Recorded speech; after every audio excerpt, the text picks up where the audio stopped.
What's up, everybody? It's Gia MaCool. And I'm Glenn Lawrence. How you guys doing? And before we start, I want to repeat why I set this live stream up. The lie all marriages end in sexless marriages needs to end online. That soundbite is old. The idea that sex just dies in all marriages is false, guys. And anyone who shares sex isn't important in marriage is even worse. There are single men and women who never had physical sex and rely on porn, just as there are married men and women who stopped having amazing sex in their marriages and rely on porn. It comes down to this: lazy people who want comfort instead of putting in the effort. That is not normal, and we should never normalize it. So let's get into it. Let's go.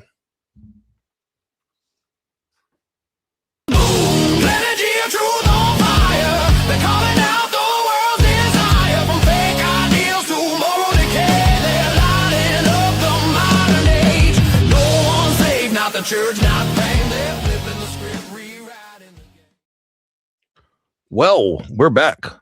So, are you ready to introduce our guests? Yes, we have a great panel today, guys, and we're going to be bringing them on one by one because each one of them, we need to highlight where their specialty is. Well, how about we start with the couple? Let's just go ahead and bring up Rob and Avis.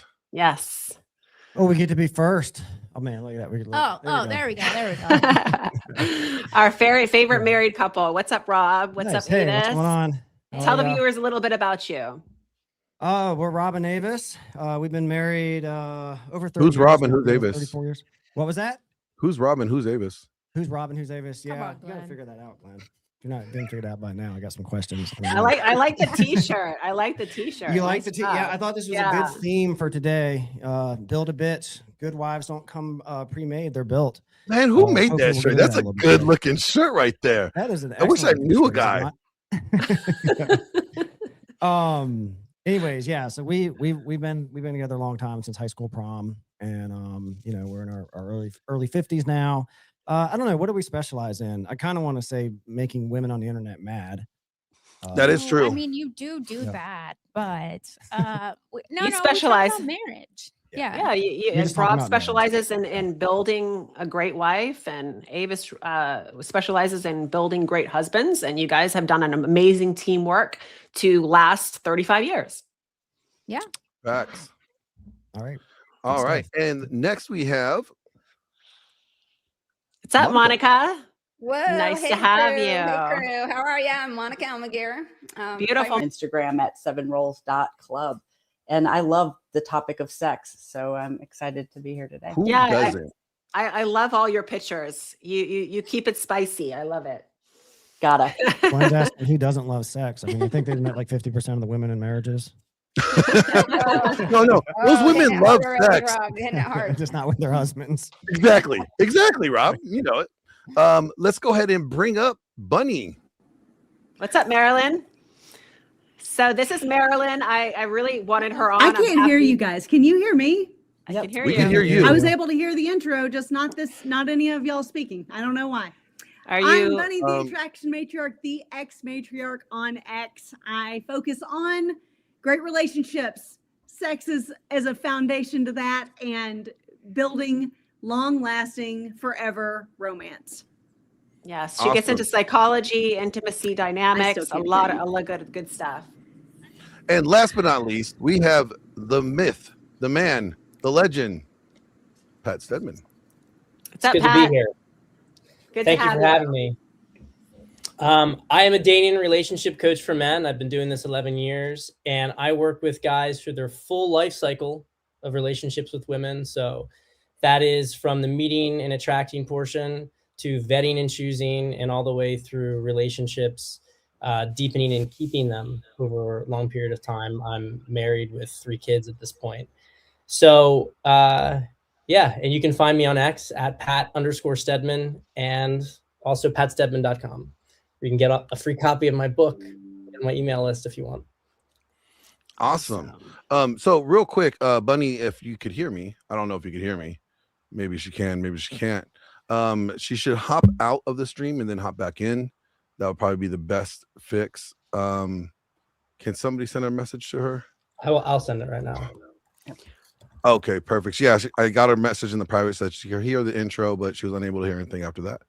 All right, perfect. And for the live viewers that are watching, if you want to get some questions in today, we would love for you to send questions. And you know what? We'll do them by priority. So if you send a super chat, those are most likely going to be answered first, and then we'll get to the other questions as we can. But we're probably going to save the questions to the very end of the show.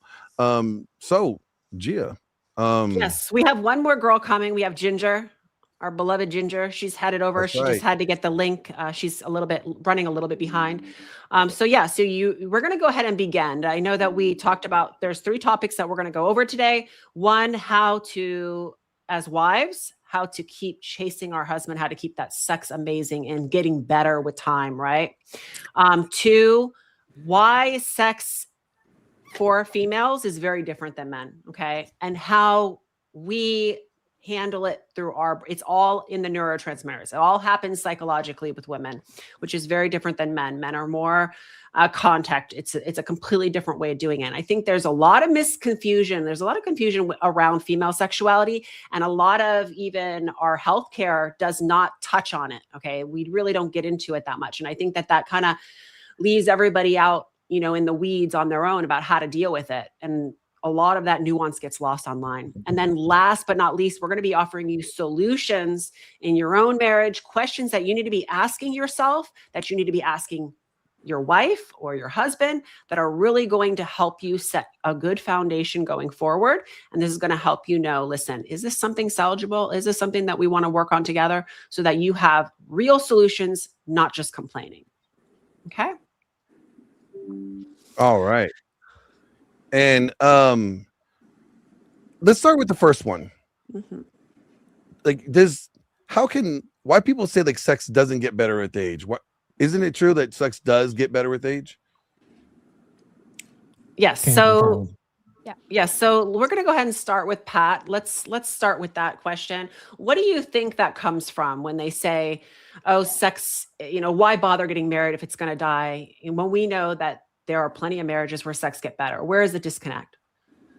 Well, I hate to go right into depth psychology, but when you get together with somebody, you're in this sort of mutual idealization, infatuation with each other.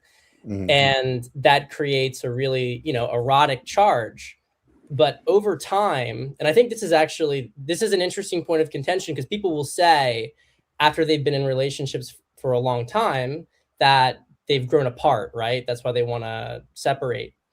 But in many ways, what actually is going on is that they're emotionally fused together, and that they're almost too close together. So they've lost some of their sense of self, and they're trying to get the other person to do things to sort of, change the functioning and to make them feel better, right?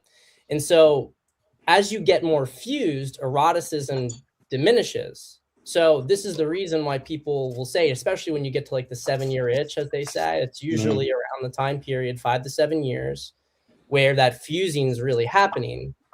And so if you're stuck in a fusion, to the extent you're having sex at all, it's going to be very, it's going to be very constricted. It's not going to be interesting. It's going to be definitely worse than it was in the beginning. But if you break out of that, we can talk about that, differentiation process, sex gets a lot better, because now you're actually, you're having sex not out of some sort of need for the other person. It's not like a psychological need. It's your own actual desire. It's your own actual eroticism.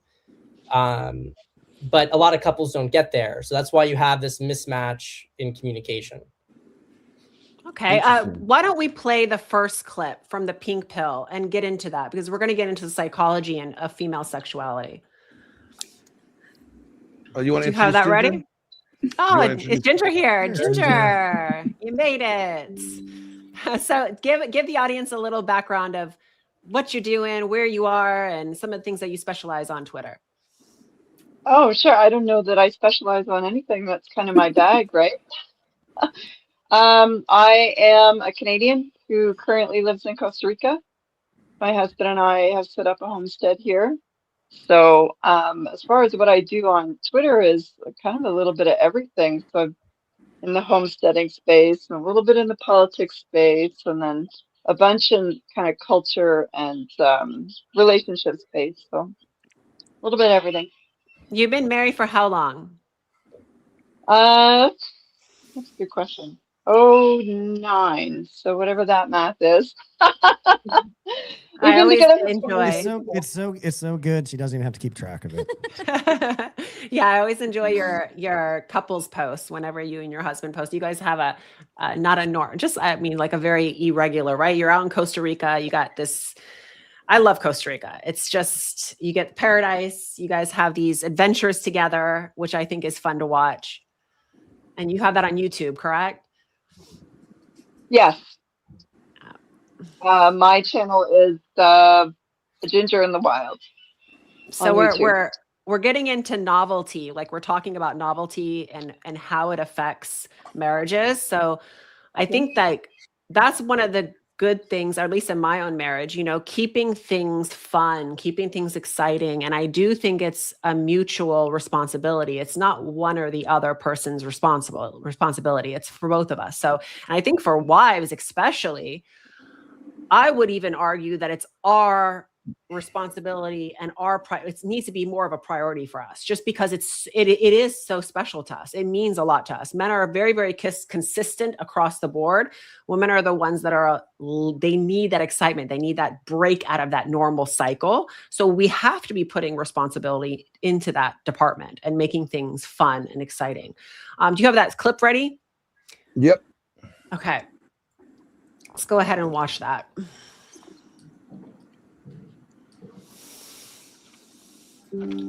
So this is a documentary. You want me to pause it? No, it's okay. If you guys haven't heard of it, it's called Pink Pill. It's basically the counter to Viagra.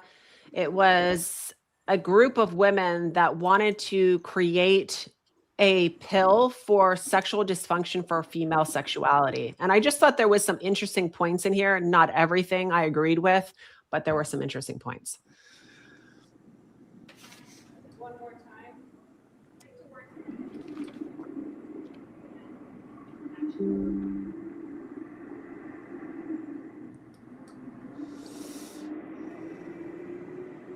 Sorry.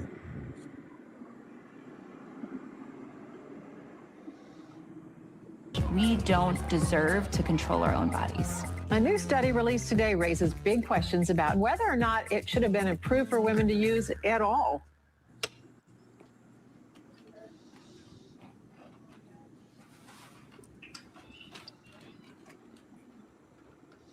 I've heard every single thing. I've been told not to wear pink. Pull your hair back, take the makeup off. No one will take you seriously. Will the FDA approve the so-called female Viagra, a drug for women with unhappy sex lives? Our very first meeting with the FDA, a gentleman in the room said, "What do we need a bunch of horny women running around for?" What? If there were clear evidence of a clinically meaningful benefit, which I don't believe there is, approval might be appropriate. All of that fed the frenzy, but at the heart of that is really our bias. In every scenario we're going to talk about here today, you can just think to yourself, but what if the pill had been blue? Clamor for Viagra worldwide. For men suffering from impotence, Viagra has been hailed as a miracle drug. It's the first pill ever developed to treat impotence. Pfizer estimates there are 140 million men worldwide who have trouble achieving erection. Understand that we're really dealing with a worldwide medical problem. This has been of interest to men, from time immemorial.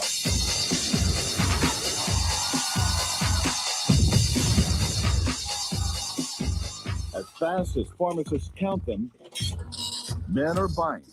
After 2 weeks on pharmacy shelves, this little blue diamond is the fastest selling prescription pill ever. A U.S. internet provider can hardly keep up. In Saudi Arabia, men pay as much as $100 for a single pill. But in Japan, where it's not approved yet, a travel agency offers 4-day tours to Hawaii to get it. Airfare, hotel, and prescription all included. We're discussing the treatment of impotence and the use of Viagra. In Washington, we have former presidential nominee Bob Dole. I did not have sexual relations with that woman. I mean, President Clinton's cock, Bob Dole's cock. You don't want to hear about Bob Dole's cock, you know?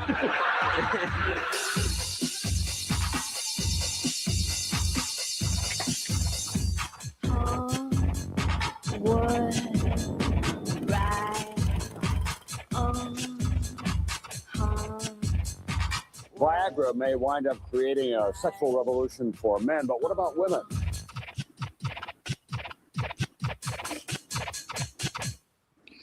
Cameras rolling. Mark it. Alpha Bravo, call mark.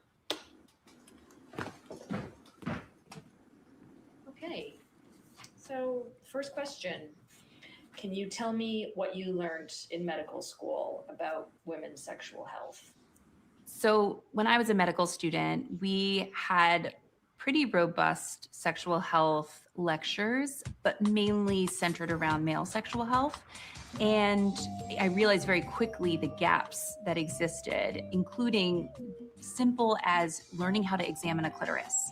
So you learn absolutely nothing in medical school about sexual medicine at all for anybody. In fact, in the OBGYN residency, the word clitoris doesn't appear anywhere in what they have to learn. In fact, they tell you don't touch the clitoris as to not make the patient uncomfortable. Can you imagine me as a urologist if I was taught, don't touch the penis because you would make the man uncomfortable?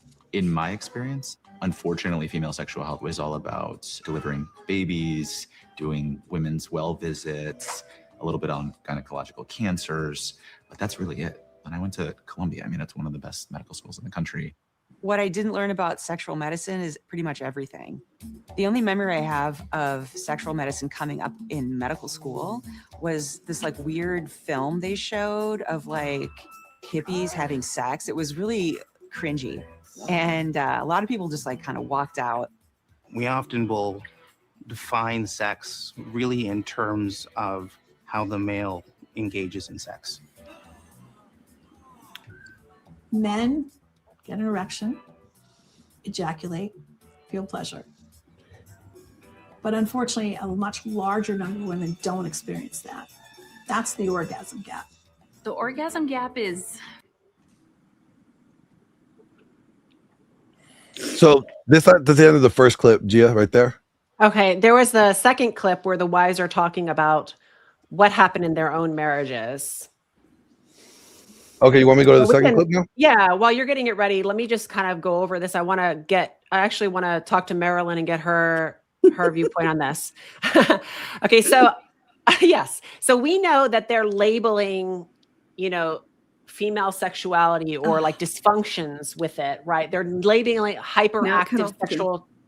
Oh, it's okay. Do you have to, I guess you can log out and log back in if you need to. Sometimes that'll correct it. I can always go to another one on the panel. But so we know that they're labeling any type of dysfunction with female sexuality as hyperactive sexual desire disorder, right? Or HSDD. I don't know. Have any of you heard of this before? Yes. Okay. What is your opinion on this? What do you think about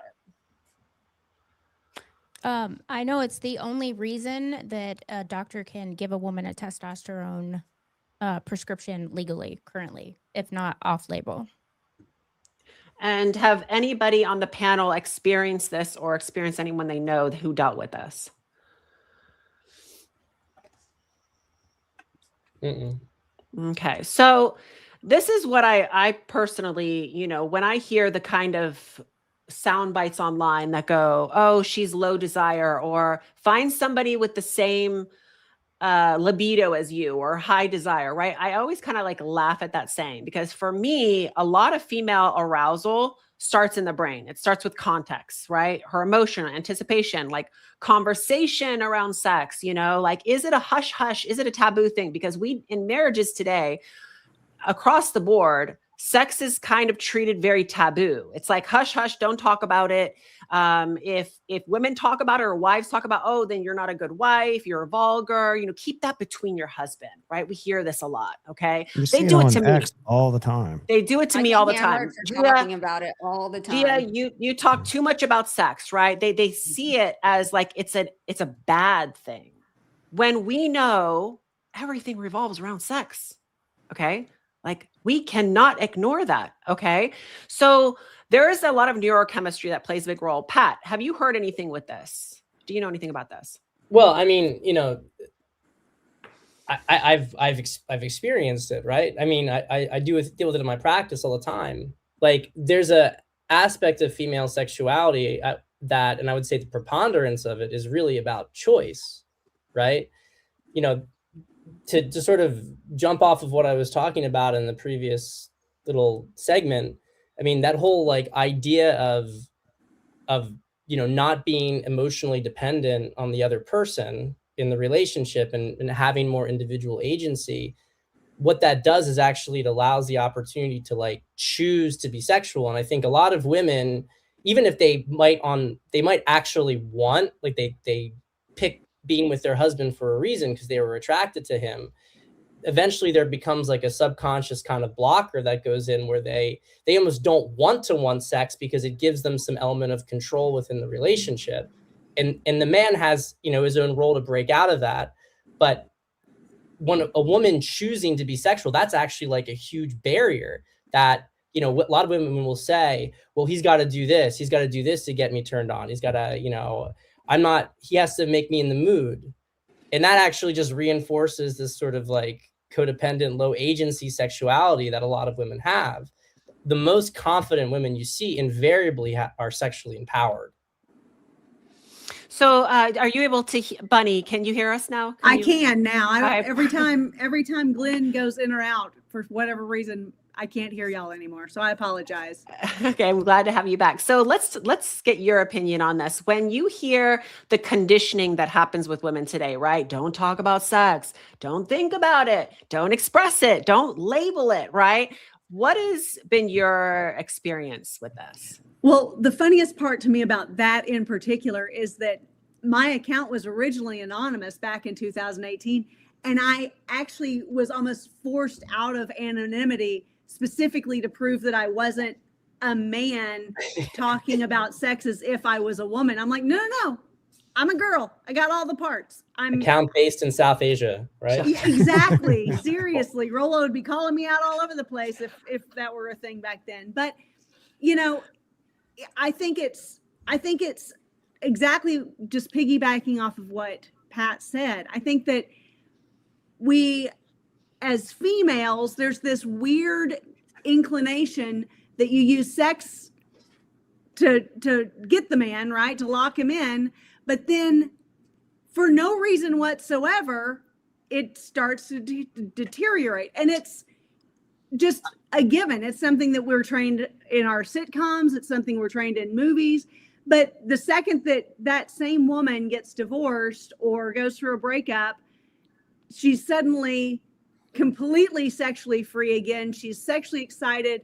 It was just him. Like there's all kinds of strange psychological training that goes on with women that makes us put up this barrier as soon as the ring's on or as soon as the relationship is established, that suddenly you're not supposed to enjoy it anymore, or suddenly you're not supposed to want it. It's almost like girls, and I'm sure some of you can attest to this, that when girls get together, it almost becomes a one-upsmanship of who can hate their husband more for no reason whatsoever. No reason.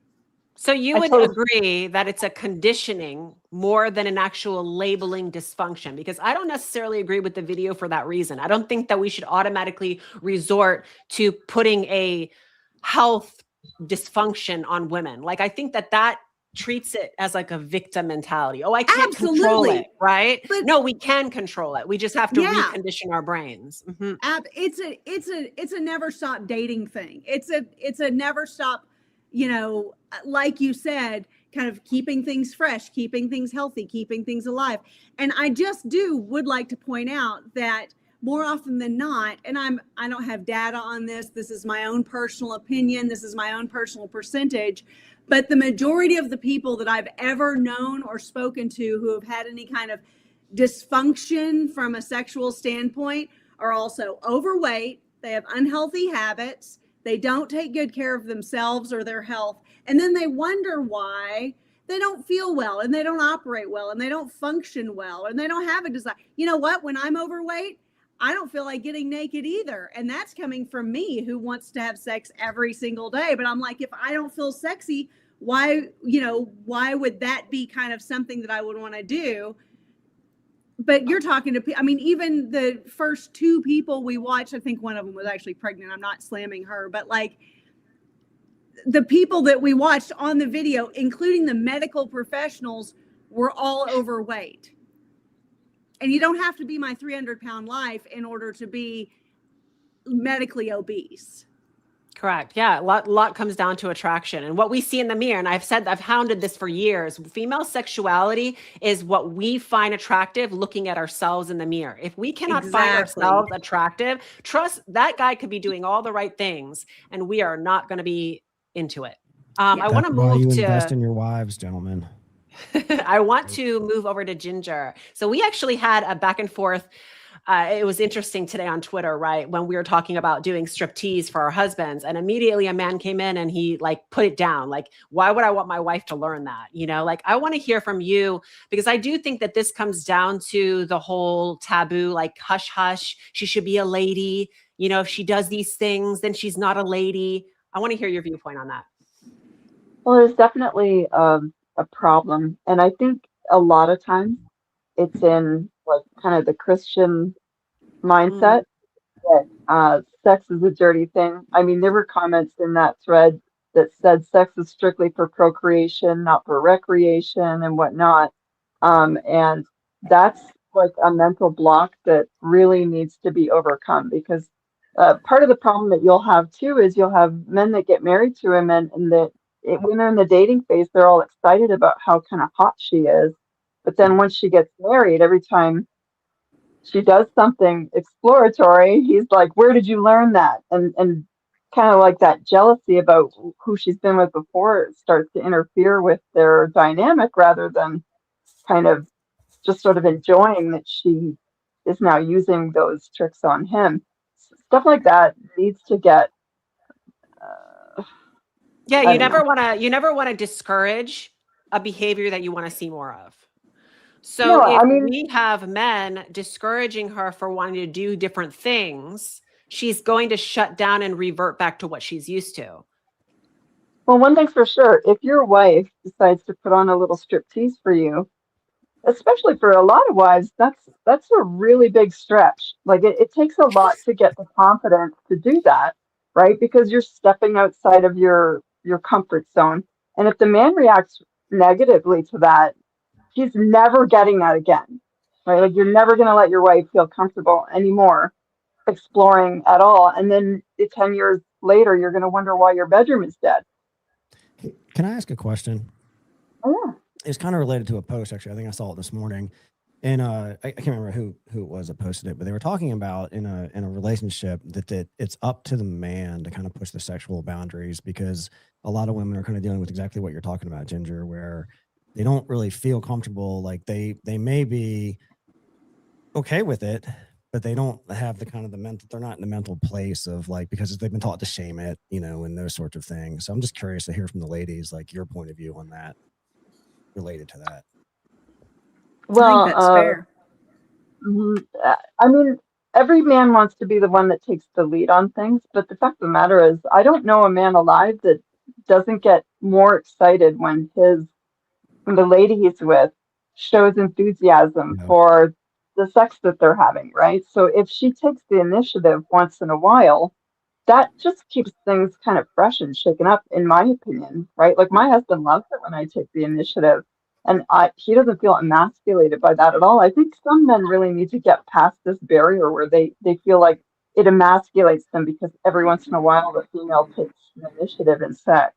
Well, it's like a feedback loop in a way, right? You invest, she invests back, and you kind of, just it accelerates. I don't know the word I'm looking for. I agree with the feedback. Like, you definitely need to also say, I like that, I don't like that, make the little noises, be like, oh, I want you to do that again, or hey, this didn't really work. We've certainly tried a lot of different things in my second marriage. In my first marriage, the sex wasn't happening because of a lot of other reasons. And even though I was doing things and it just wasn't working because we were not working. And so if the sex is completely off the table, there's probably another reason. And my husband's in the chat. That's wonderful. There's probably another reason. He's going to make me blush. That it's not working. Sarah, can you get into anything in specific to help the viewers? Like, what other things like children? I know children will affect it. Lifestyle changes, moves. Before we even had we had one child together, and in my first marriage, and it didn't. I am a very chaotic person, and I have a lot of things going on at the same time. Reasons why me and my current husband work. And he wasn't. And so he'd be playing Call of Duty and I'd be walking around in lingerie, and it was like, not interested, right? I'm not interested.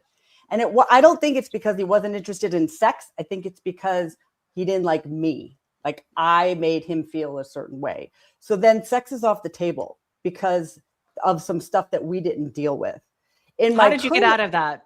Yeah. How did you get out of that? What were some of the ways that you solved that? Did you come to him? Did you talk to him? What was your first self-awareness there?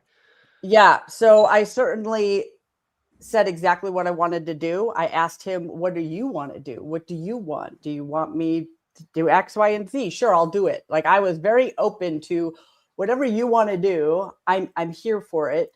But he just wasn't really interested. We tried a communication notebook that seemed to work for a while, that because we couldn't be very honest with each other, we would write it down in a notebook and give it to each other with certain situations that gave us time to think about it, write it down. Then we could think about it to respond. That went for a while. And I was like, wow, this is really working. And then he's like, yeah, we don't need it anymore. I'm like, oh, okay. I went to church workshops because he was very Christian and wanting to be biblical. So it just, in the end, after 5 years of trying different things, he is now remarried. He is happy. He has a kid with this wife. She's wonderful. She's a great bonus mom. They are very happy and they match each other. Just like now I am in a relationship that is exceptional, and he, very happy. So for the listeners that need this to be summed up, basically, we in relationships, okay, we cannot pretend that silence makes us a good Christian, or not talking about a topic means that we're doing things right. Actually, it's the opposite, right? Okay, so silence, lack of communication is actually what tears down and makes marriages fail. Okay. You should never be in a relationship where you're walking on eggshells and you're not able to say what you want or what those desires. Sometimes you have to tear the Band-Aid off. Sometimes you have to be like, this is what I need. This is what I desire. And if that person is not willing to give that to you, then you have to say, okay, are we going to come together and figure out what works for us as a couple, or are we going to go our separate ways? But online, you hear just leave, just divorce. It's the end, right? This is two extremes of the same thing. It's not going to help. You first need to make that person aware of what your needs are. Find out what works for you both. If you're willing to work on that, it's not going to be perfect. You're going to have things that, are going to, right? You're going to try, something might fail. You try again. You can't ever stop. And I always say that, like, what makes a great marriage is that you never quit on each other. You keep going. Would you guys agree? Absolutely. Have the hard conversations, have them often, have them early.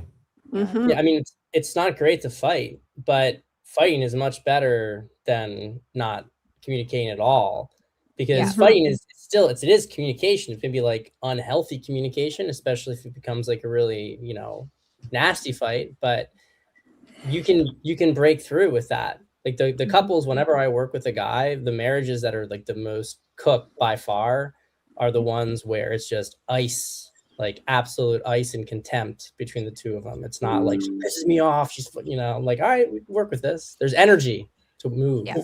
When you're fighting, you still care. Yeah. You still care. Yeah. Yeah. Hate is okay. Hate is okay. Mhm. Like hate is very, it's still an proximate to emotion. love. It's not ice. Yeah. Yeah.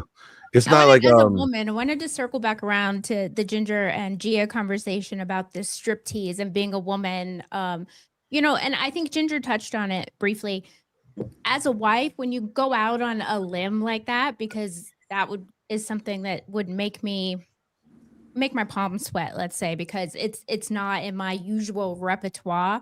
Like, as a husband, be gentle, right? Like, I'm not going to get it right the first time. Like, give me some pointers and let's try this again, buddy. Like, Yeah. The pancake method. The pancake method. Yeah. I'd say from a husband's point of view, though, it's like that is still showing enthusiasm. And that's the thing that we really, right. You're showing the enthusiasm, you're putting the effort in. And if you're a husband and you're kind of, what's the word I want?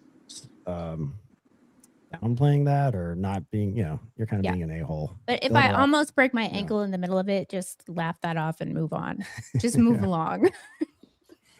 I will say, I feel like sometimes when things like that come up, when a striptease comes up and you're not Gia, you're not Ginger, you're not Avis, you're not like a person who is often trying new things and the guy is like gives bad feedback. I think a lot of times that's because this woman stops trying maybe months, years in advance, and suddenly this comes out of nowhere. This is like she always dresses like in a matronly way, and all of a sudden she's in lingerie. Like, I think a lot of times it really is like whiplash to the men also, who are like, everything was fine. I mean, Fort Worth always says, guys can have the same day over and over and over again and everything's fine. And he thinks that's good.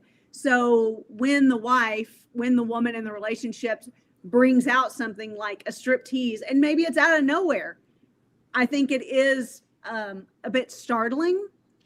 And then, and she's so raw and sensitive to it. Like Ava said, the palms are sweating just thinking about it. And it's like, so she's already like high anxiety, high emotional trigger, unless he has the absolute best response ever. So it's almost like I think oftentimes this sets both people up for failure, unless you are already like sexually exploratory and ready to always have fun with your partner and try new things and do new things and, So are you saying allow like yourself to look silly.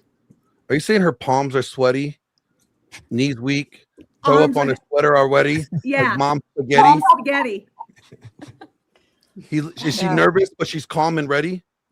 To drop arms. So this is where the conversation becomes important, though. If this is something that's kind of going to come out of nowhere, what is important is if the woman feels inclined to do it, it's important to kind of broach it in advance and say, I'm feeling like things are getting a little bit stale with us. Exactly. I'd like to pick things up and just have a little conversation first instead of just, go from like the frock to suddenly you're in garters and wearing a strap on or something. And of course you're. Whoa.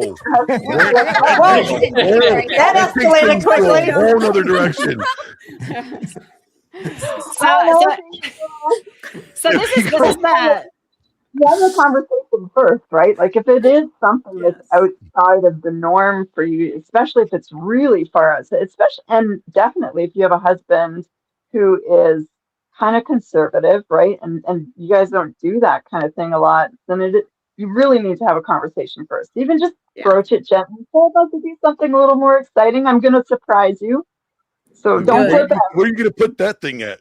So this is the gray nuance that gets left offline, right? So when we hear tweets like, why even bother getting married when sex stops? We immediately want to gravitate to it's the woman's fault, right? And I like to say, no, we are forgetting here that the husband also impacts her. Okay. So if he is not cool with her trying new things, or she tries something new and he shuts it down, or he tells her that's not being a lady, or what if she receives negative feedback, which is punishment in the beginning, you cannot expect her to want to get better at that. Okay. So this is the stuff that doesn't, we have two sides here. A relationship is two sides. It's never one side. If sex is hurting, there's always going to be two sides to the story. And we have to mean that the good behavior we want to see, we have to reward that behavior. We cannot punish the behavior we want to see more of. So it kind of loops back to the question I asked, though, which is, so are you as a man, by pushing your wife's boundaries, tell your wife, hey, I want you to do this. I want to see you doing this.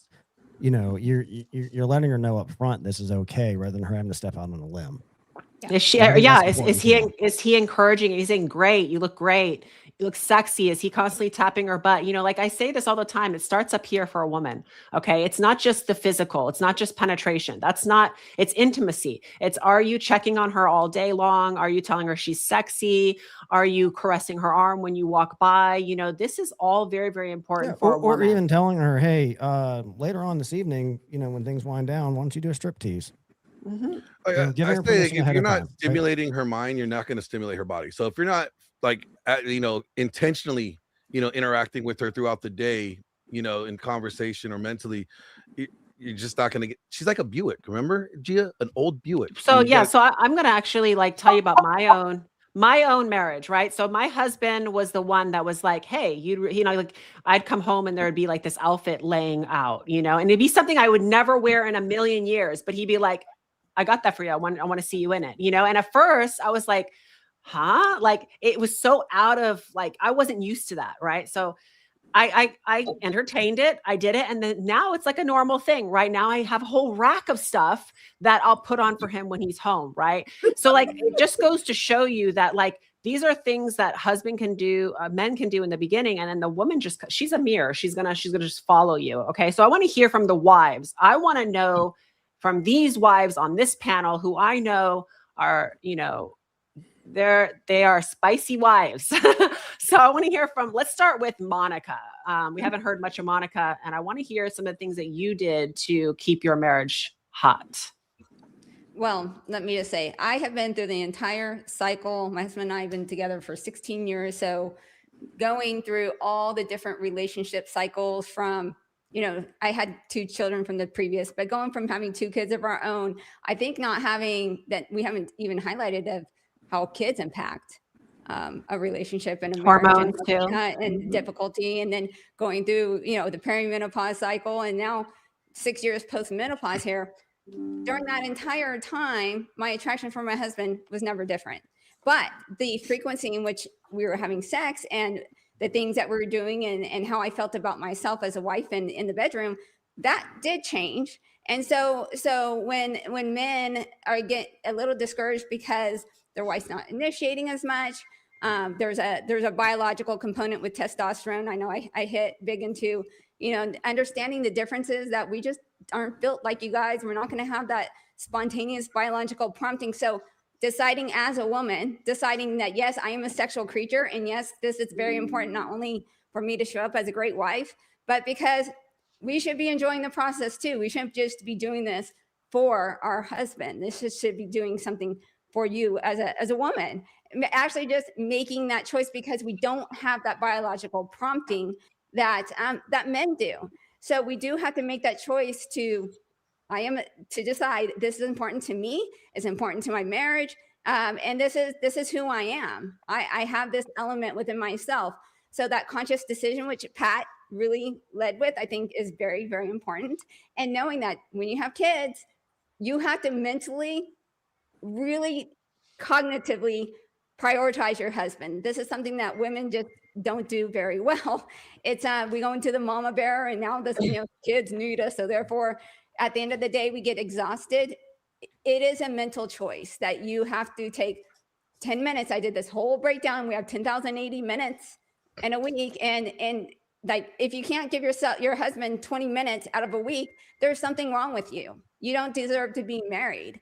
So I think I feel very high on accountability as a woman and making this a high priority within my marriage. And I did know once that I went on hormone replacement therapy. We were very average, like 2 to 3 times a week for frequency, as you know, which is still pretty good.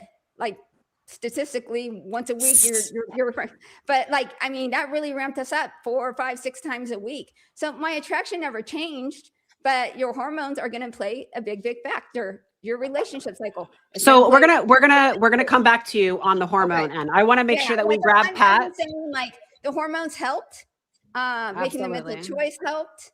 And really just deciding that that's just the type of relationship we're going to have, and walking good point. Into that. Yeah, it's a very good point. Thank you, Monica. So before Pat, because Pat has to get out of here early, I want to make sure that we grab Pat on this, and I want to hear his viewpoint before he heads out, and then we're going to come right back to you, Monica, on the hormones.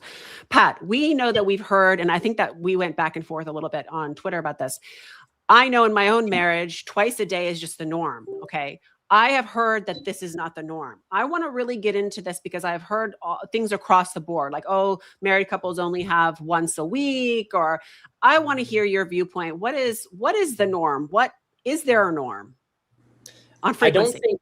I don't think that there is a norm. It depends on the individual couple. And I think I hate to talk about like sex drive, but maybe we say sexual chemistry as well. Also stage of life. There's no question that spontaneous passion and regularity declined in my marriage after my wife had kids, right? I mean, going from postpartum to then breastfeeding and then next kid, you know what I mean? It's just this kind of like cycle of suppressed desire. So I don't think that there is a per se consistent one because I've worked with clients and it's ranged. I will say, I think the minimum is once a week for maintenance. I think that's the minimum. I always push on that with guys. And I really think twice a week is much stronger than once a week in terms of a maintenance pattern. We've got 3 kids, 5 and under right now. We do consistently 3 times a week, but we lock it in.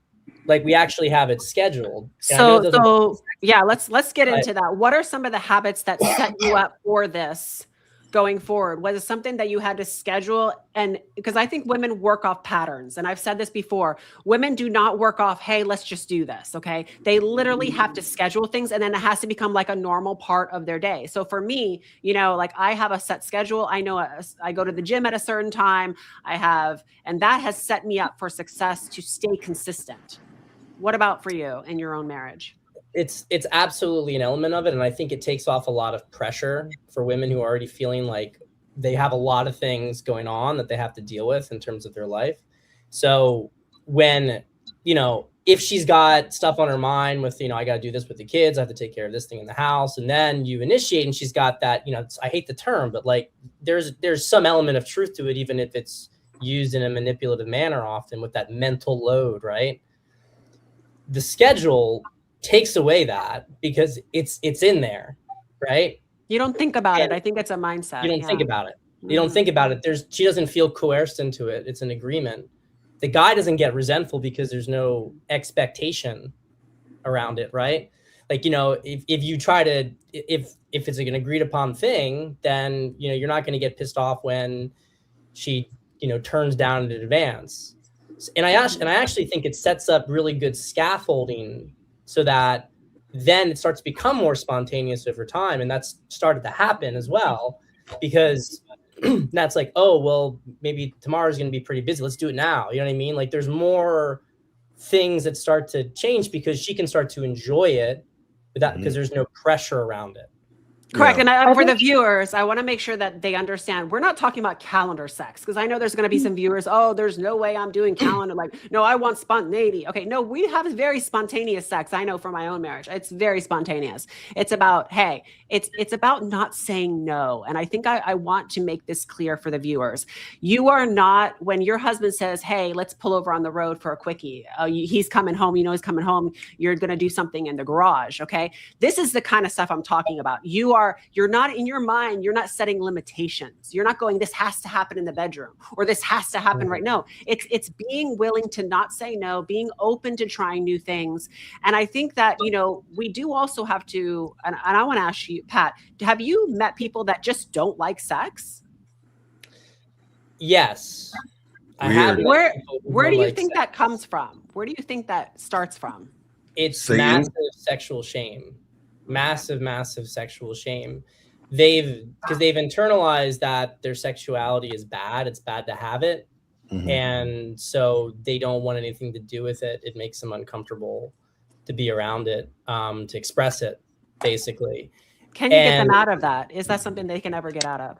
Well, we get the choice, right? I think if you choose to get out of it, you can get out of it. You have to confront those patterns on a regular basis. But do a lot of people choose to do it?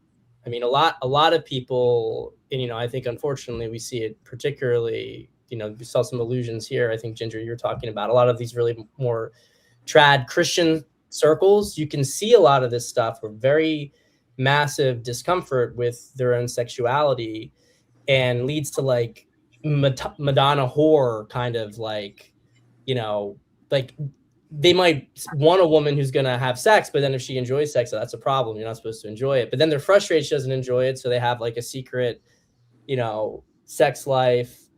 And then they, you know, like there's all sorts of like weird psychological stuff that happens as a result of this. So the divide that we're seeing is really a mindset divide. It's people that have set up their mind to what's comfortable, what's familiar, and that's where they're going to stay, and that's where they don't want to. So it's really that it comes down to a mindset, correct?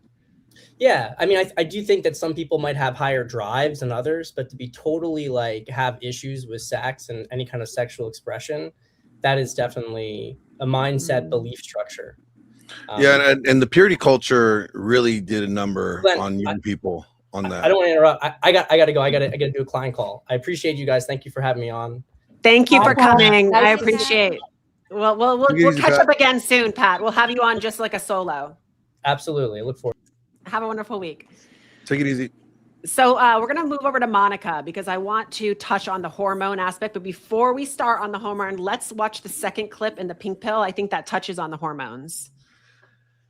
You ready to go, Glenn? The only memory I have of sexual medicine coming up in medical school was this like weird film they showed of like hippies having sex. It was really cringy. And a lot of people just like kind of walked out. We often will define sex really in terms of how the male engages in sex. Men get an erection, ejaculate, feel pleasure. But unfortunately, a much larger number of women don't experience that. That's the orgasm gap. The orgasm gap. I think we watched this one, Glenn. It's maddening because in order to have an orgasm, there are a number of different parts of the vulva that need to be stimulated. No, The this is brain needs to the be second one. stimulated. There's a lot of pieces Okay, that go into just it. redundant. And people then suddenly say it's complex and that it's unattainable. But when it comes to a penis, it's just assumed that if that penis has an orgasm, and once you realize that, you recognize where all these balls get dropped. No one is talking about pleasure and orgasms. No one is talking about libido at all. It really doesn't matter to our society whether people like sex or don't like sex, as long as they have sex to make babies and we procreate as a society. And so we've ignored it completely. One thing on my mind. When Viagra was approved in 1998, it was deemed to meet such an important unmet medical need. It was literally fast-tracked for approval.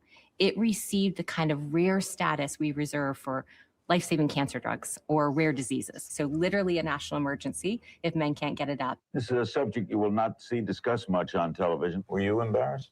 Yeah, I still am. I mean, it's something you don't run around, you know, sit around talking about in a coffee shop or particularly in a public television program. I just really have to comment on to Senator Dole.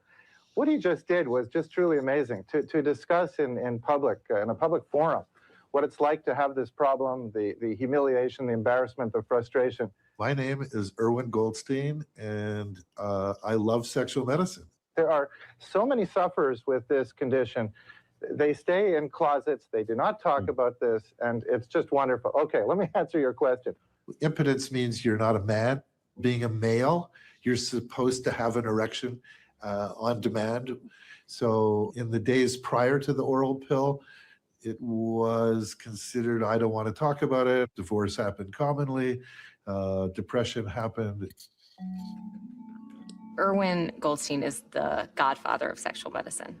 I mean, he was the key investigator on the trial that got Viagra approved. Erwin really did something spectacular with Viagra. And I think once he solved that problem for men, he said, women. May 14th, 1998, a day I will never forget. The New England Journal of Medicine published finally all the data on Viagra. I was the first author, and all the phone calls from people who had any concerns came to our office. And guess what the gender was? Hi, Dr. Goldstein. Happily married lady here for over 10 years. My husband's not the issue, and we used to have a great love life, but I just don't find myself wanting to have sex. Dr. Goldstein, calling about this Viagra pill. Not for my boyfriend. He's got no problem. Congratulations on getting my husband a boner. What do you have for me? We're half the planet. I don't know where they think these men on Viagra are going to stick all those erections. I said, hey, we're very busy. I'm a urologist. I do the men's sexual problems. They're gynecologists. They deal with women. And I said, if you have any issues, come back to me and let me tell you tell me what's going on. And to a T, everyone called back. Gynecologists aren't doing this. The gynecologist said, go see Dr. Goldstein. So I was like, okay. I finally learned that we need to take care of women with sexual health problems. I first learned about sexual medicine as a career when I was in medical school and realized that there was this whole world of information that I did not know even existed about sexual health, about pain, about orgasm, arousal, and realized I wanted it to be a part of my practice. Women's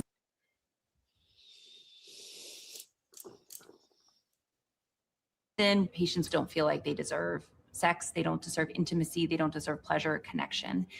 And when that is lost, I think that a piece of them is really broken. More often than not, women will just say, oh yeah, I haven't orgasmed in years, but it's fine, whatever. I mean, I just gave up. Not that it's someone who's like, okay with not having sexual pleasure. It's just that they didn't think that they deserved it. And a lot of my job is actually normalizing that it's okay to want more for yourself when it comes to sexual pleasure and desire, which is very different than society's approach to men, where it is a right. Your genitalia affects how you're treated in the healthcare system. I trained as a urologist, and I was very used to objective data and objective evidence and really listening to our patients. And I didn't realize that was something very unique to the fact that I was working with predominantly men. Because when I started working in the women's health space, I was oftentimes listening to my patients telling me the consistent medical gaslighting that they were experiencing when it came to their vulvovaginal health care. A lot of times when people come in with problems and are previously told it's all in your head, aka basically getting medically gaslit, the default sometimes is to blame the patient when you as the provider don't know how to help them. Your name is Mrs. Martin, is that right? That's correct. Well, try and tell me, for starters, if you can, what is the current dilemma? What's going on that troubles? The idea of it's all in your head is a tale as old as time. Have a date night, drink a glass of wine, read 50 Shades of Grey. Here's a good therapist, go to this therapist, it's all trauma. Well, I don't have climaxes anymore at all. Mm-hmm. And I feel like I'm just submitting now, that I'm not giving anything or getting anything. In general, people don't like talking about sexual problems. Most providers don't do sexual medicine. Have you ever been to a doctor who does sexual medicine? There's so few of them. Your sexual experiences, which are very important to you, you're not willing to share, and they're not willing to hear. But they should be. They should be, as if they're bothering you and it's affecting yourself, your relationship with someone else, your ability to be a parent, your ability to be a good worker at work. You should have the opportunity to discuss this. Okay, so I want to hear from the panel of ladies. What did you get from this? One by one. Let's start with Avis. I mean, I think overwhelmingly the medical field is looking at men's sexual satisfaction before they're looking at women's sexual satisfaction, obviously. I mean, even in terms of women and our hormones, like I touched on before, like a woman can only get testosterone as a prescription unless used off label if she's having trouble satisfying her man. Yeah, I do think that even HRT online is a hush hush for women. You hear it all over for men, right? You'll hear tons of articles when it comes, but when it comes to women, there's very little to do with why it's so important. So I want to let's go to Monica. What did you get from this? Yeah, you hit on this. HRT is an obstacle because they had a couple generations that were completely scared off of hormones due to the Women's Health Initiative study that was completely debunked. And now they're just now this year having to walk everything back. And these doctors were trained as well that hormone replacement therapy is something that's going to cause cancer or something that's not necessary. And this is just a phase of life that you're just going to have to accept as a woman. So if you are a woman who does prioritize sex or want to keep your husband happy, and you don't have that inherent drive because you don't have hormones telling you that this is important, you're just going to have to go in and raw dog and grin and bear it and use lots of lube. It's something that's very problematic. It is finally getting the attention that it needs, but it is it's an important discussion because men don't want you to just be there to participate. They want you to want to have sex, right? So how do we do that? Well, we know that primarily the hormone involved in that is testosterone. And as Ava said, a lot of the doctors that are okay or even accepting that, okay, yeah, women do need hormones, that testosterone element, which is the driver of the libido, that piece of the puzzle, that's completely ignored. And you have to go in there, with a higher education than the doctor, because these doctors don't know what the heck they're doing. It's very, very difficult to get a doctor that knows anything about hormones and knows the testosterone piece in women. I know myself, I had to find a female doctor, which was very hard. It took a long time. And before I found her, they had me on all the wrong things. And it wasn't until I got with her that everything started working out. So you're absolutely right. There is a big, huge gap in understanding female sexuality. 100%. What about you? And they don't even care about it. Mm-hmm. What about Bunny? What do you think about that video? What did you get from that? Well, I also think it goes back to the mindset. I mean, I think that the clip was perfectly timed for the mindset discussion we were having just previous,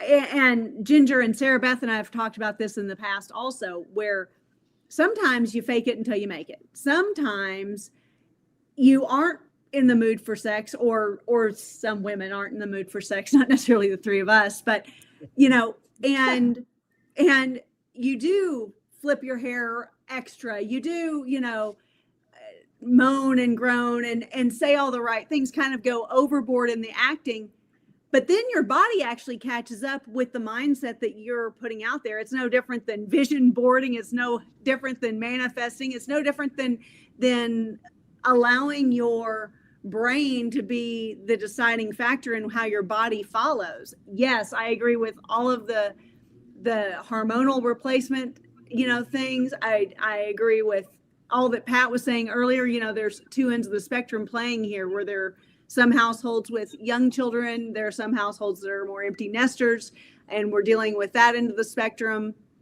But it's all about prioritizing the connection with your husband, and however you need to get there. I think that mindset is the key factor. That was a really good point, because I'm telling you, ladies, if there's ladies listening to this panel, I need you to understand that in the beginning, it's going to feel awkward. I don't care what it is. It's a new act. It's a dirty talking. It's a wearing a new outfit. It's always going to feel awkward in the beginning, but over time, you'll end up loving it. You'll end up wanting to do more of it. It's like this natural progression that you have to learn in the marriage, in the relationship. And I think if you don't, like I said, tear that Band-Aid off, it's never going to happen. Exactly. I do want to Can I just add a little bit to what Bunny was saying? Yes, let's hear it. I totally agree about hormones. I certainly have my own, TRT and such, and I agree with the mindset. But I don't think we can skip over the fact that some women don't know how to pleasure themselves, so they can't give direction to a man. Because I think that some men, and for a lot of men, it's a little straightforward to like get you there. But for women, it's not. Like there's so many different, not just finding the clitoris, but just the whether it's the dirty talk or the mind or the toys or the whatever. There's a lot of other things that can go into whether you like external, internal stimulation. There's over 50 different zones on a woman's body that get her into the mood, and with men it's very direct. It's very simple for Wait a minute, men. there's 50? I thought there was just the 7 erogenous zones. There's over 50. There's so many, like that video, if you guys ever get into watching Friends it, lied to me. It gets into it. It gets into Gia, it. you just black pilled some men out there. They're like, "Fuck, we can keep up with this." But And some of it's coutureless. And I want to add just real quick there, Gia. Well, I always say there's a lot of real estate there, and I think a big mistake when I always tell the guys that watch my channel is like, you want to make sex as pleasurable for her. So when you're touching her, like you have your fun spots, right? We know where you guys like to touch, but you have to kind of flip it and think, what is this the most erogenous or way she wants to be touched? Because you guys don't go straight for the nipple. This is what I'm saying. Like that's kind of the areola. Like, don't start with the nipples. What I'm saying. So yeah, learn some other erogenous zones that is going to be fun for her. Yeah, don't go straight to the nipples are fun, but that's not the only place. Yeah, don't go straight to her private parts, guys. It's not where you start. I agree. Some people need a marker and a map. We got you, bro. Although let's not confuse it. There is also a time for that. Yeah. But like it's also yes. You got to work your way to the nipple. That's what I'm. But I always say, like, if I'm giving head, you don't want me to just flick the tip of your dick with my tongue. I don't want you doing that exclusively with my clit either. Like there are other places to go. well, we already know that. Never mind. I'll leave that one alone. So Ginger, what did you get from that video? What do you think? Well, I think it's obvious from the video and from some of the points we just hit on here that there's just nobody knows what they're doing still when it comes to women. Men is really straightforward, pretty much, right? Like it's very simple to figure out how to make a man enjoy sex. But women, it is more complicated. And it's obvious that even the experts don't know what the fuck they're doing, right? So I think they focus a lot on the easy path because men are easy, right? So give them a little blue pill and that should fix everything because they don't want to tackle the really difficult challenge, which is how do we do that for women too, right? Yeah, there was like 16 approved prescriptions before even one for women. So that goes to show you right there. I don't know if it's on the plan, Gia, but I watched the Pink Pill documentary, and one of the things that I found very interesting is when they were asked to define a successful sexual interaction.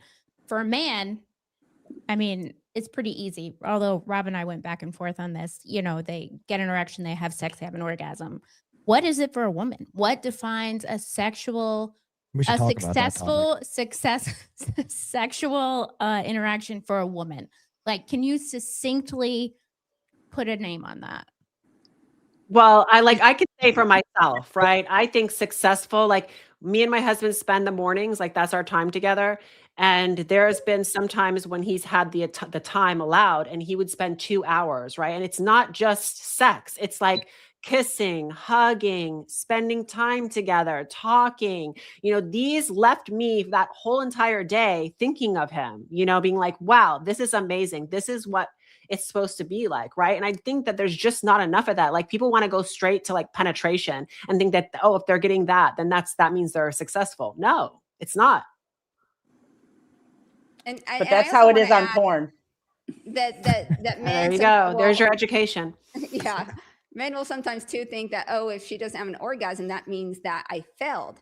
And, you want to look at it, the experience, the whole thing the orgasm for many women is the cherry on the top, and they can thoroughly enjoy the whole experience, not have an orgasm and be plenty good. And you as a man think that you've failed the experience. And ladies, am I speaking truth here? Am I the only one who's like, and on top, if you're having frequent sex, who cares if you didn't have an orgasm that day? Because tomorrow's a new day. Like exactly. We'll I get need it to chime in. tomorrow. Every woman, right? Like every What's woman up, has Rob? their idea, and certainly, definitely, depending on the day, even, right? Like some days, I really want to get all the way to the end, and I feel like I need that. And then other days, if he enjoys himself and we have some good, close comfort time after, that feels like a success. So I think for women, success looks different all the time. Yeah, I depending need on to jump in here for the men though. I think because Yes, Rob. Let's you hear ladies you. are. I told you we went back and forth on this. So I would also say that just because a man has an orgasm, that doesn't necessarily make it a successful sexual encounter either. Yeah, thank you, Glenn. Yes, Glenn knows what I'm talking about, right? Because they're Make it amen. the level of enthusiasm and like, I mean, yeah, sure, I can have an orgasm, but like it's the same bodily function, but there's very different levels of satisfaction with that depending on the quality, the overall quality of the sex you're having, and the enthusiasm and all the other kind of stuff that goes along with it. Exactly. There was a doctor, and I think Glenn, I don't know if you have that clip, who talked about how sex can get better with age. And he was talking about how men and women, if their goal shouldn't be orgasm, their goal should be desire, arousal, erotica. Are you talking throughout the day. are you talking about Dr. Cook that Yeah. I interviewed? Mhm. Okay, And hold it on. showed Okay. how over time you do that build up, and that's how sex gets better and better with age. I've So talked about this a lot on my, sorry, I thought you were finished. I No, talk go, about go. this a lot on my side of the channel also, where, you know, when you're young, you're kind of rushing through it a little bit more, right? Sorry, apparently there's a drag strip happening outside. But as you get older, it's much more about the journey. It's much more about taking your time. You a lot of times you have a little bit more time. You know, like you're saying, some mornings you and your husband Gia have 2 hours to spend, and it's all about this pleasure field that you get to play in. You know, when you're 20 and you're grinding, you maybe don't have that, and it may seem, you know, unfathomable. But when we get older, as we set ourselves up more, we have a little bit more time, and we have the perspective that it's not all about just rushing to the end. It's about actually enjoying the pleasure that goes towards it. Being in the moment. Great insight. Yeah, it's great. You get the kids out of the house, life gets pretty good. You got lots of time. That makes it even better. Familiarity with each other too, right? So that can actually make the connection more meaningful over time. As years go by and you get more familiar with each other's wants and needs and what works, I think that can make the connection stronger too. Yeah, I think that's fair, Ginger, because I think the generalized mindset is that the longer you know them and the more you know someone's sexual wants, needs, desires, the more boring it gets, when really that just gives you more freedom to play. Yeah. Yeah. That's Okay. So where those boundaries come in. I want to get into hormones next, because I think this is a really big thing, especially with getting better sex. So I want to debunk, first of all, that sex doesn't get better with age. That is a lie. Sex absolutely gets better with age, and especially in a marriage when you do certain things right. So I want to go through what those things are. We're going to start with Monica talking about hormones. Tell me some of the first things that you came into contact with that helped you as you aged and using hormone replacement. Well, I actually went through early menopause at 45. I've been on hormone replacement therapy for 6 years now. And it's kind of like you don't know what you don't know, because it was when I went on them, I had dryness. That was it. That was like my one main thing. And I was just checking to see if I was fertile. Come to find out I wasn't fertile. It's actually menopausal. So when I went on the hormones, they started kicking in, and I was like, oh my gosh, this is what guys are going through. This is like, where before sex was like, oh, I'll take it or leave it. Yeah, okay, I'm up for it too. Where I'm like, you're thinking about it all the time, and so that biological prompting was much more there. So I was much more enthusiastic, initiating more. My husband felt great about that. So he started treating me better, and it started creating this really great feedback within our relationship. So it really was a great catalyst in my marriage. And it goes back to also the training. What we do more often, we want to do more often. It's like exercising. So the more frequently you're having sex, the more frequently you're going to want to have sex. This is just how it is. You're keeping it front of mind. So hormones were very much a catalyst for me. They've been nothing but wonderful. I'm about as big of a advocate for hormone replacement therapy as it gets. But we also have to remember that it's as I said before, it's the cherry on top. It's really about how are we going to age well, the body composition, the brain benefits, the cardio benefits. There's too many wonderful things to your body, and really about just aging well and maintaining a healthy body, hopefully until your 80s, 90s, whenever you leave the earth. So it's been wonderful for me. I can't speak highly enough of it. Do you think that women use the hormone excuse to get out of sex? Oh yeah. I did it's my most popular video I've ever done on, and basically I broke down why, like, every excuse that women provide of why they don't want to have sex is basically just that. It's an excuse. So is it an obstacle that they need to look into? Yes. But she can still choose. She can still choose to show up because it's important. She can choose to go to the doctor and fix it. She's still making the choice. So ultimately, at the end of the day, yes, it's a reason, but is it an excuse? No, it's not. Great. So Avis, I want to hear from you on this one. Do you think that before you even got involved with HRT, do you think it was something that you just set up as a plan and then naturally you started looking into it, but it was never something that you use as an excuse to stop intimacy? Because I know we've had this conversation before. Yeah, no, I didn't. It wasn't on my radar until it was. So it was not a plan to pursue HRT or anything like that. And I don't think our sex life suffered, but mentally I felt a change, and physically when I was looking in the mirror, I felt a change. And certainly at that point, I'm looking to make changes. And so we discussed it, and going on the HRT and learning about perimenopause and the hormonal changes that come with it, it did explain some of my feelings. Much like Monica was just alluding to, like, I chose to show up regardless. But then certainly the HRT made that easier and helped with managing all of the symptoms that come with perimenopause and making me more confident in who I was. I don't know. A lot of women that go through perimenopause get this feeling, and they call it, I don't feel like myself. You can't really put your finger on it, but you're not the person you used to be. And so that's kind of more what I was experiencing. And the HRT has definitely helped with that. And definitely, while I don't think our sex life was suffering, it has enhanced our sex life. Correct. Yeah. It's like an upgrade. Yeah, for sure. Mm-hmm. I think it Call was it the easy button. They have the Office Depot easy buttons. You can raw dog it. You can show up. You can choose. But if you really want that genuine, like, she's enthusiastic, just get the easy button, guys. Get your hormones. I know. It's so simple. When Avis started, so I went on TRT about the same time that she started looking into hormones, and it was kind of just a funny period there because, the hormones for the women takes a little while to get it dialed in, get stuff figured out. And like for me, when I went on TRT, it was like that first 4 weeks, it was like, we went from like, I was perfectly happy with the amount of sex we have to like, we would need to have sex like 4 times a day. Right. It was like, this, like, kind of, now that honeymoon, don't get me wrong. That honeymoon period has leveled out a little bit now. Right. And it's better. We're trying to chase and find that again. Chase the high. But yeah, it was just kind of an interesting, like, it was like, she starts looking into it. I was kind of looking into it from my end, and it was like, it's a lot easier for men. It worked well, yeah. So ladies on the panel, anybody else have experienced a little bit of small microdoses of testosterone? Anybody else? I use it. I'd be very interested to know from the ladies who are on testosterone, because it's very difficult. Like, we all have our different little sweet spots of, do you have a sweet spot for your level?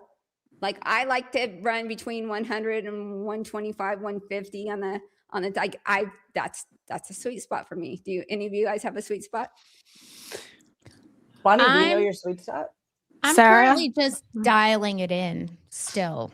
I'm creeping up because I started, they start you kind of conservative. And so like I'm pushing that now and kind of creeping up. And I actually just did some blood work to try to figure out where I am. Sarah, Basically, what about Rob said you? it's always I'm wow. Glenn, Okay. Glenn, I gotta pull Glenn in, man. Glenn's always offering so.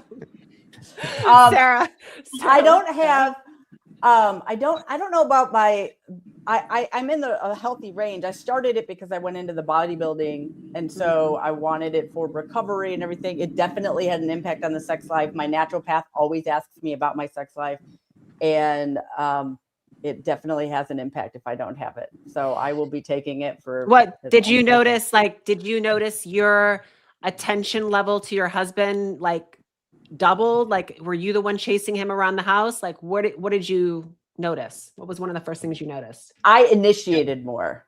He's like 24/7. Like I was initiating more than previous. So I think that's what it did for That's me. good. So it gave me Awesome. more of that. Yeah. And what about you, Bunny? Well, I think I'm the anomaly here because I had a hysterectomy at the age of 30 for my 30th birthday. So it's been almost 20 years since that I've been on all the replacements. But the one thing that I would say is that I haven't noticed a huge difference with the testosterone element as much as just the only difference that I see has nothing to do with my drive, because my drive will wear most out. It's mainly just the recovery and the way I feel overall of the rest of my life. It has had no effect whatsoever that I've ever been able to discern on my sex drive. And what about you, Ginger? I don't have any experience with hormone replacement. I haven't even hit menopause yet. I'm a little disturbed by it, I can't lie. So let me ask you, okay, so before we take some questions, I want to get all of the ladies to tell me a solution to those listening. Like if there's any couples, wives, husbands listening, and they want to amp their sex lives, I want you to give these wives some ideas that they can do at home to chase their husband around the house, to initiate that sex. Let's start with Avis. Always going first. Flirting. Never stop flirting. Never stop dating. It's just the little things. Like Rob and I, we go to the gym at the same time, but we don't work out together. But we flirt with each other across the gym. So flirting in public, very fun. So text messaging him when he's in the gym, or yeah, texting. Okay. I mean, and that's a great option too. When he's out of the house, send him a little picture, just never stop flirting. Right. sending him nudes, sending him topless photos. Yeah. I'd say from my point of view too, I mean, Ava does a great job with kind of dressing very titillating, would that be the right word, around the house. She wears little booty shorts and half shirts, and that's the norm around here, right? And that helps because men are very visual. That was my next. Wear cute outfits. So is that but I have to get going? Okay, no. Before you go, tell me one thing that you can give the listeners, something they can do in their marriages before you head out. Well, I'm with Robin Avis for sure. Flirt all the time. I'm constantly touching my husband. Like every time I walk by, every time he walks by, we touch each other. I think the physical contact keeps us kind of in touch. Yeah. Ginger is she's very attentive. Like yeah, I've been down in Costa Rica, and she has cooked for her husband. She's very, very attentive to him, slapping his butt, making little cute comments. I think another good thing, ladies, like instead of addressing your husband by like his first name or whatever, like find some cute little names like, yes, my handsome king, or like just find some cute names to make him feel special, make him feel like above than the way you would talk to everybody else, Sir works great. Okay, guys, I gotta go. Bye. Thanks for Ginger. having me on. Thanks for coming over. I appreciate it. Okay, so we're gonna move Bye, over guys. to. We'll connect. I'll make sure I send you a text. Thanks, girl. Bye. So Sarah, tell me something that you can give the viewers that are listening. Objectify your husband. Like just objectify him. Like we also go to the gym at the same time. We don't work out together. and I'll just look over it. I mean, my husband wears very short shorts, and so I will just obviously objectify him, and he knows exactly what I'm looking at. And it just lets him know that I desire him. It's just the way That we you're look checking at him each out. other. Yeah. Yeah, I'll women walk up to check Rob in out. the gym and be like, "Hey, sexy, you come here often? You want to come home with me?" Yeah, women are checking out their husbands. Women check out men more than they let on. Okay, they're sneakier at it, than men. They don't hide it well, but women hide it well, but they're doing it. Absolutely. Anything else you want to help the ladies listening, Sarah? Anything else you give them? I see those bikinis you wear. You want to tell them about those bikinis? Yes. The way that my husband keeps me in shape is he takes pictures of me in very tiny bikinis and puts me in contests for calendars. And I think I've given you a couple of you our secret Instagram, but it's not so secret now, I guess. But he does put me in very tiny little bikinis and take pictures. And so I have to stay in shape. And Was that something that took you like a long time to get comfortable with, or did you love it right out the gate? I liked the attention. Women love attention. I like the attention, but the taking a picture and putting it anywhere, he takes my face out of everything.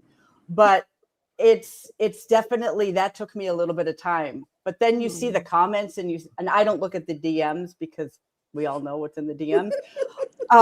So they're talking to him, but did all the comments and the likes, and I'm like, oh wow. And then I can see my muscle definition and everything. So I like it helps you work harder. Probably also that helps you work harder in the gym, right? Like I know 100. me, like people see all these pictures of me in these tiny bikinis and they think that's me. And like, no, like that was my husband. He picked all that stuff out. That was him. Exactly. I had nothing to do with that. If it was me, I'd be in a Mormon outfit, like for up to here. Totally. No pun intended. Okay, so we're gonna move over to Bunny. Tell me some things that you can give the viewers to help chase their husband around the house. Yeah, I think the biggest thing that a woman can do is to look good and feel good in her own skin. So, I am all for the booty shorts and the crop tops, and I get that, there's been a meme going around lately on the internet where I've seen how he sees me whenever I'm dressed like in my sweats and t-shirt and stuff. And it's like she's in a ball gown or whatever, because he doesn't care. He gets turned on if she's in a paper sack, right? But if I feel good about the way I look, if I'm having a good hair day, if my makeup's on point, if I've lost 5 pounds, if my outfit is just banging, if I'm wearing a color that makes me look really good, I am going to feel better about myself. I'm going to feel more attractive to him, to everyone. My energy is going to be higher. Everyone wins when you feel better about yourself. There's been so much research done about the way that we present ourselves and the way that makes us perform. And that's no different in relationships with your husband. If you want to feel sexy, hot, desirable, desired, you need to bring that energy yourself also. And it's more than just sexual pleasure. Like I talk all the time about never stop dating, never stop touching, all the things that you guys are touching on. I agree 100%. But if I don't feel good about myself when I look in the mirror, it's going to be very hard for me to believe that he desires me. That's a good point. So I also want to say that sometimes husbands will have to step in and be like, go put that freaking sweatpants in the garbage and light some freaking fire on it. Okay. Yes. Sometimes guys have to come in and be willing to say that. Walking on eggshells in your own home, it's not going to work. It's just not going to work. That is not a sexy way to live life. If women do this, women get used to, okay, got this to do, I got this to do, right? So their hair goes up in a bun, no makeup on, the same sweatpants, throw them on, and they just get in this rut. And every day, they're not thinking about it. And sometimes it takes the husband to be like, nah, you're going to torch those freaking sweatpants. Like they're not. Well, and one thing that I always say along those lines is it is as easy for me to put on a quick sundress. It's fewer items of clothing than it is ratty t-shirt and shorts. Like just sandals and a sundress are pretty darn easy to wear. Very And you easy. I am can do anything always in them. overdressed at every place we go. No matter whatever dinner, Exactly. I am way overdressed, and I'm And you fine with feel that. better, you look better, you have more energy. It's Yeah. a win-win. Rob, you do this with your wife. I know you do. And I know you get a lot of heat for it online. You're, oh, how dare he tells her what to wear. But I How want you dare to I have expectations? Yeah. exactly go ahead and give me some for the guys. I want to hear now what I was just gonna solutions can say, the I guys. think what's being touched on here is that men are missing out on the greatest hack they have in their marriage to keep their marriage hot and heavy and sexy and all the things you want and the enthusiasm. If they're not investing in their wives and making sure that their wives feel good about themselves, giving them the tools and resources they need, it's going to benefit you more really than it benefits her, and it benefits the marriage as a whole. Yeah. I've noticed that with Rob, with Gia's husband, with my husband. They're all very involved, and some people would even think that it's like almost to the point of oppression. Like, what are you talking about? My husband, there's this beige bra. He absolutely hates it. He called it my granny bra, and he's always like, you need to burn that. I don't want to ever see that again. So I'm like, but you got to understand, when you're wearing white, you can't wear a black bra. Or when he's like, I don't care, you got to get rid of that. So you'll find that the husbands where the relationships are thriving, not just surviving, but thriving, are husbands that are very involved in all aspects, and leading and saying and having the standards. Look, I wore the shirt for a reason today. Exactly. It means something. Exactly. Build your bitch. It works. Yeah. Yeah.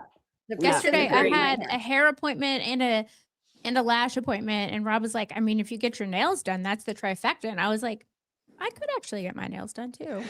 I'll make an appointment for that right now. Message me. I got the nail hack. All right. I got the nail Well, hack. I want to thank you all for coming on this panel. This has been an amazing time. I know like we're heading into that 2-hour mark, and I don't want to take more of your time. Was there any questions that came in, Glenn, on the panel? Like, did anybody call in with any questions? Okay. Was there anything that you can give that before we head out? Is there anything that I missed out? Guys, welcome to just go at it. The only thing that I would say that I think some people, and it touches on what we were talking about earlier, is ask about people's fantasies from a sex perspective. Like, what do you want to do? What do you like to do? And when they tell you, put on that poker face and be like, okay, oh, you want me to play with your feet? You want me to use a ball gag? Or, someone talked about a strap on earlier. Like, try to keep that poker face and not go, oh God, oh, that's disgusting. Because then you're never going to hear it again. It does go back to that communication, but you do need to express. And if you don't know what sexual fantasies are, and I know porn is an awful word out there in the Twitters, it is a place to start to be like, well, do you like? I was gonna ask this question because this is a super spicy topic, Sarah. Where are people learning about this sort of stuff that is option, and what are the sexual playground that they may not be playing in, they don't even know exist? Yes. Good question. I mean, you could go into the sex store, right? Like, I don't know, that's a date. You could walk into, we have a castle here, Fascinations, whatever it is in your local place, and just walk around and see. They usually leave you alone. Just walk around and look at it and be like, oh, what's that? Oh, that's a ball gag. Where do you put that? Oh my gosh, that goes where? Like, have the conversation. You'll start to understand. That is like I think a pretty basic entry point. You could just walk into these stores. They even have some, pictures, PG pictures that you can see. We actually just did that. We went to a store, but the sales lady did not leave us alone. She followed us around. No, it was great. She made suggestions. She picked things off the shelf and made sure that you saw them. Yeah. Wow, that's she was flirting with you guys. Yes, absolutely. She's like, how bisexual are you? Yeah, exactly. She didn't ask, but I think she was thinking it. Oh, we were shown the room in the back. Don't worry. Yeah. Okay.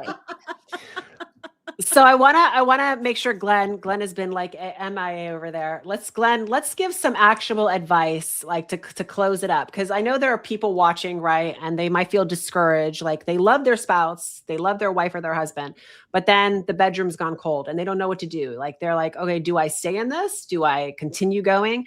So let's give them some questions that they should be asking themselves and their spouse to move forward. Yeah. So the questions. I let me got pull one. them up here. Go ahead. You'd be like, hey, are we having as much sex as you would like to be having in our relationship? And then clearly in this situation, the man is saying no. And then you open up that conversation. What do you think needs to happen? How can we make that happen more? Is it me? Is it you? Like, Yeah, just like, have the Be conversation. direct. Correct. Yeah. Be direct. Be clear. Don't dance around the topic. Just No. say, But hey, do it look. without blaming and sarcasm. I was as going to well. say, and don't get Right, mad when you right. get the answer.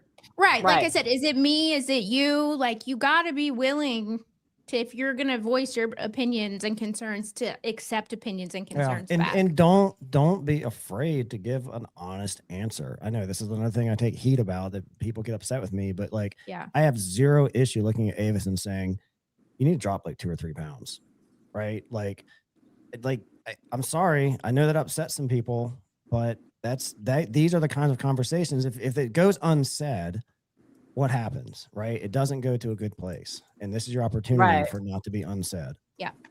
Right. Like, you have to clearly say what you need, and then you have to be open to hearing that feedback, because there's too many people that they resort to silence, and then they're wondering why like everything goes dark, and then they just walk out, Yeah, we're What all else, assuming Glenn? here that we have good faith effort partners. I hate that word. Mhm. Sorry, spouses.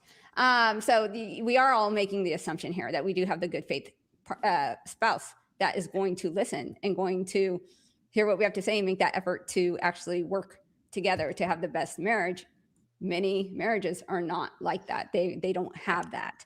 So there is always, I kind of skew. I tend to have a lot of men of faith who watch my content, but that is where I skew. I'm like, no, you have to be willing to walk away. Divorce Yeah. always has to be on the table, because you can't just decide that, okay, you're going to be a celibate monk, and she made that decision for you. So I do deviate where I was like, at some point, if that her lack of effort is ongoing, there's a point where you're going to have to accept that and move forward one way or another with that information. Yeah, me and Glenn, we had this discussion, like 2 days ago. You can't expect things to happen overnight. It's going to take a little while, but it starts with putting together actionable things that you can do every single week, right? That's consistent, that builds trust, that removes that resentment, right? That brings that trust, and that takes time. So there's a lot of online relationship gurus who will tell you, well, if it's not working in a month or whatever, just like leave, get out. There's no hope for her, right?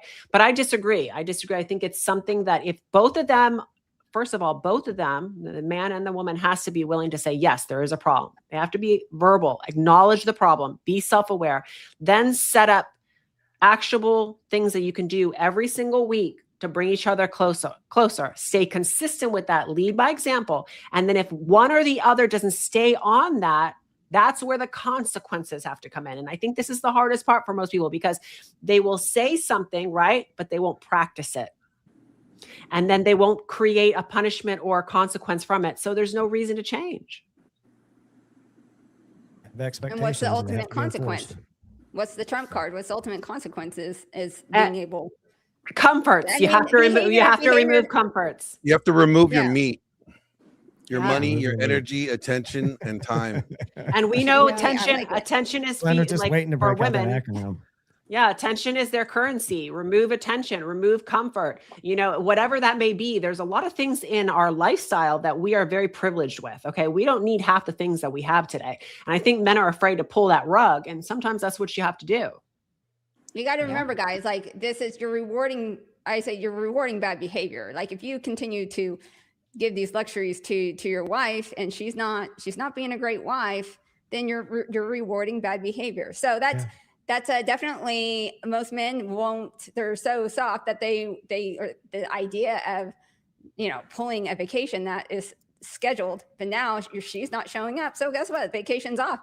Most guys would not be comfortable with that kind of frame. They're and scared of their wives, that's a lot of definitely them. a component They that we actually haven't gone into today.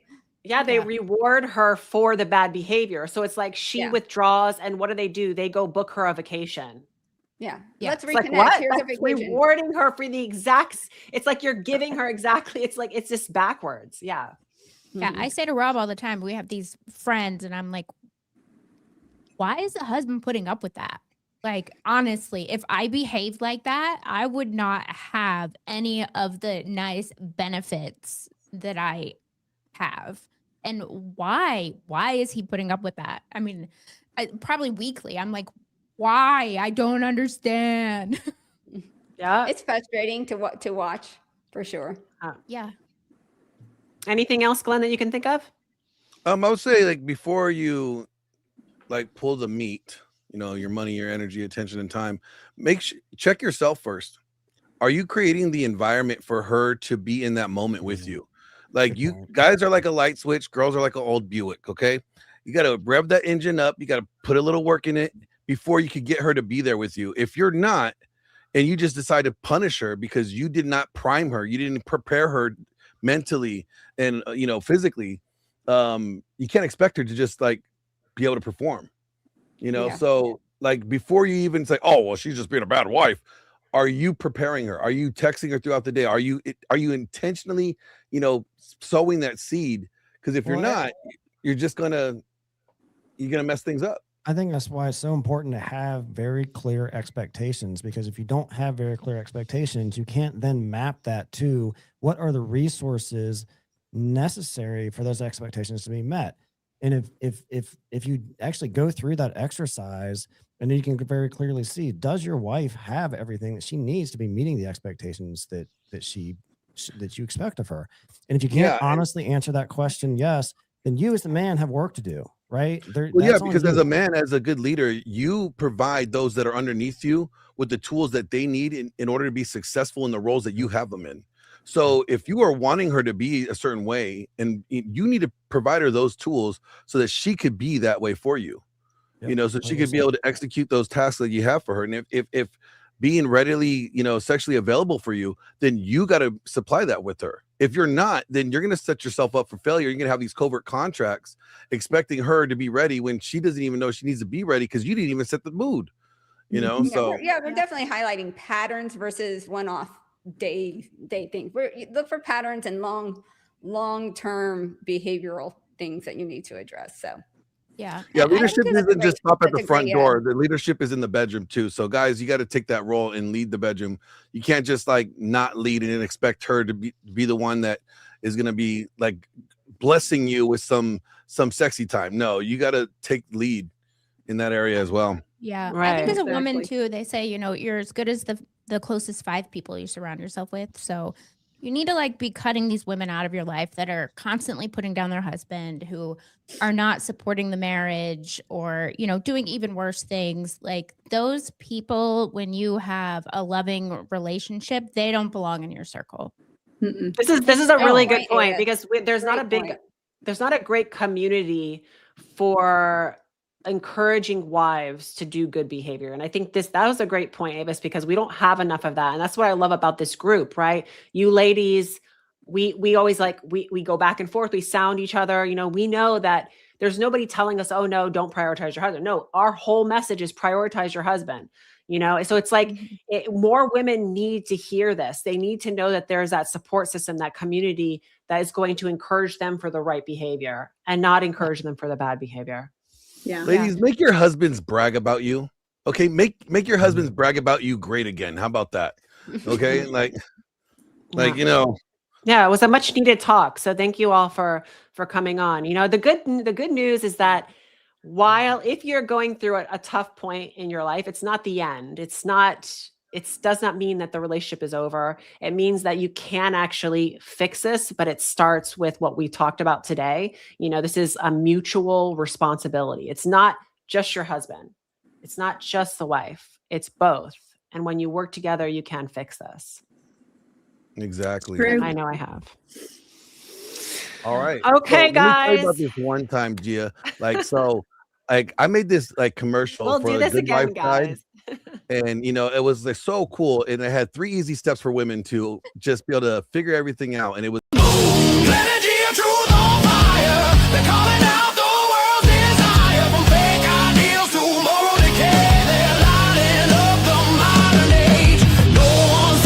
the church, not